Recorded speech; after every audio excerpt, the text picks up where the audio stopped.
C എനിക്ക് തോന്നുന്നത് generally ആളുകൾക്ക് ക്രിപ്റ്റോ എന്ന് പറയുമ്പം ഇപ്പം പൊതുവെ മാർക്കറ്റിൽ ഇപ്പം സോഷ്യൽ മീഡിയ ആണെങ്കിലൊക്കെ തന്നെ ആളുകൾക്ക് എന്നും കേൾക്കുന്ന ഒരു സ്കാമിനെ കുറിച്ചാണ്. ഇപ്പം കഴിഞ്ഞ 10-16 വർഷം ക്രിപ്റ്റോ മാർക്കറ്റിലുണ്ടെങ്കിൽ പോലും, അല്ലെങ്കിൽ ബിറ്റ്കോയിൻ മുതൽ ഇങ്ങോട്ടേക്ക് ഒരുപാട് ക്രിപ്റ്റോ വന്നെങ്കിൽ പോലും ആളുകൾ അത്യാവശ്യം ഇതേ ഇൻഡസ്ട്രി ഉപയോഗിച്ചിട്ട് നല്ല സ്കാം നടത്തിയിട്ടുണ്ട്. നമുക്ക് തോന്നുന്നില്ലേ കുറെ കൂടിയും ആ രീതിയിലുള്ള വിഷയം ഉള്ളതുകൊണ്ടാണ് ജനറലി ആളുകൾക്ക് ക്രിപ്റ്റോ എന്ന് കേൾക്കുമ്പോൾ ഒരു ഭയം തോന്നുന്നത്. നിങ്ങൾക്ക് തോന്നുന്നു ആ കാര്യത്തിൽ? ഉറപ്പായിട്ടും സ്റ്റാർട്ടിങ് മുതൽ നോക്കുകയാണെങ്കിൽ ഇപ്പോൾ 2020 ഞാനിപ്പോൾ ഈ പ്ലാറ്റ്ഫോമിലേക്ക് കടന്നു വരുന്നത്. സ്റ്റാർട്ടിങ്ങിൽ എവിടെ പോയിട്ട് ഇപ്പോൾ നമ്മൾ ഇതുമായിട്ട് ബന്ധപ്പെട്ടിട്ട് ഇപ്പോൾ ഒരു പ്രസൻറ്റേഷൻ ചെയ്ത് കഴിഞ്ഞാലും ആദ്യം സ്കാമാണ് കയറി വരിക. ബട്ട് ഇപ്പോൾ ഓൾമോസ്റ്റ് നോക്കുകയാണെന്നുണ്ടെങ്കിൽ നല്ലൊരു പെർസെൻറ്റേജ് ഓഫ് ആൾക്കാരും ക്രിപ്റ്റോയിൽ എഡ്യൂക്കേറ്റഡ് ആണ് ഇപ്പോൾ.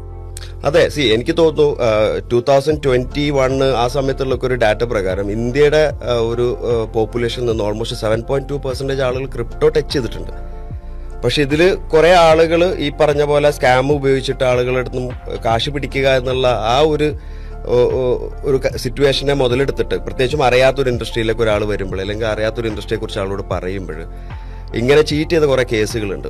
നമ്മളെ സംബന്ധിച്ചിടത്തോളം എനിക്ക് തോന്നുന്നു എംപവറിന്റെ ഒരു കേസ് എന്ന് പറയുന്നത്, എംപവർ ഇപ്പോൾ 2021 ഇന്ത്യ ക്രിപ്റ്റോ കറൻസിയെ ആക്സെപ്റ്റ് ചെയ്തിട്ട് ഈവൻ CBDC, നമ്മുടെ ഇന്ത്യൻ റുപ്പി പോലും CBDC എന്നുള്ളൊരു മോഡിലേക്ക് ആ ഒരു ട്രാൻസാക്ഷൻ എലമെന്റ് തന്നെ ഇന്ത്യൻ റുപ്പിയെ CBDCയിലേക്ക് മുഴുവനായിട്ട് മാറ്റാൻ പറ്റില്ലെങ്കിൽ പോലും ഇങ്ങനെ ഒരു മോഡ് എടുക്കുന്നതിന് മുമ്പുള്ള ഒരു ഡാറ്റ പ്രകാരം 7.2% ഓഫ് ആളുകൾ ഇന്ത്യൻ പോപ്പുലേഷൻ, ഇപ്പൊ നമുക്കറിയാം ഓൾമോസ്റ്റ് 160 കോടി ജനങ്ങളുള്ള നാട്ടിൽ നിന്ന്, അല്ലെങ്കിൽ ഒരു രാജ്യത്തിൽ നിന്ന് 7.2% ആളുകൾ ക്രിപ്റ്റോ ടച്ച് ചെയ്തെന്ന് പറയുമ്പോൾ യഥാർത്ഥത്തിൽ ഈ സ്കാമേഴ്സിന്റെ ഇൻവോൾവ്മെന്റ് അത്യാവശ്യം ഉണ്ടെങ്കിൽ പോലും കുറെ ആളുകൾക്ക് യഥാർത്ഥത്തിൽ ഒരു അസറ്റായിട്ട് അത് ഹോൾഡ് ചെയ്യാൻ പറ്റിയിട്ടുണ്ട്.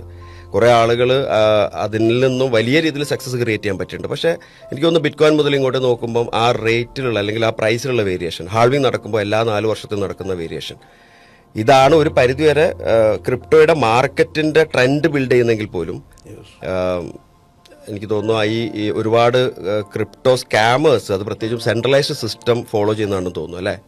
അതിൽ നോക്കുകയാണെന്നുണ്ടെങ്കിൽ ഇപ്പോൾ എംപവറിൻ്റെ കാര്യം എടുത്ത് നോക്കുകയാണെന്നുണ്ടെങ്കിൽ ഇപ്പോൾ നമ്മൾ എത്തേറിയം, BUSD, അതുപോലെ തന്നെ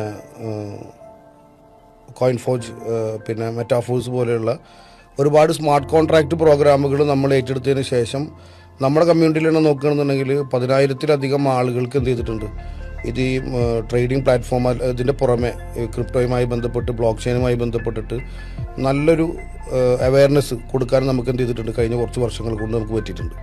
അതിൽ ഈ സ്മാർട്ട് കോൺട്രാക്ട് പ്രോഗ്രാമുകൾ നല്ലൊരു ലീഡ് റോൾ എന്ത് ചെയ്തിട്ടുണ്ട്, ടോട്ടലി എടുത്തിട്ടുണ്ട്.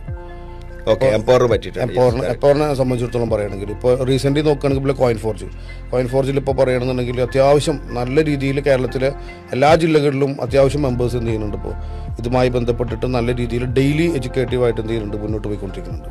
എനിക്ക് തോന്നുന്നത് ഡീസെൻട്രലൈസ്ഡ് കോൺസെപ്റ്റിന്റെ ഒരു ഇമ്പോർട്ടൻസ് ആളുകൾക്ക് എടുത്ത ആളുകൾക്ക്, അല്ലെങ്കിൽ മനസ്സിലായ ഒരാൾക്ക്, അല്ലെങ്കിൽ ഈ പ്രോഗ്രാം നിന്ന് പോകില്ല എന്നുള്ള, അല്ലെങ്കിൽ ഈ സ്മാർട്ട് കോൺട്രാക്ട് ഡെഡ് ആവില്ല, ഈ സ്മാർട്ട് കോൺട്രാക്ട് ഇമ്മ്യൂട്ടബിൾ ആണ് എന്ന് റിയലൈസ് ചെയ്യുന്ന ആളുകളെ സംബന്ധിച്ചിടത്തോളം കുറെ കൂടി കോൺഫിഡന്റ് ആയിട്ട് ചെയ്യാൻ പറ്റുന്നുണ്ട്.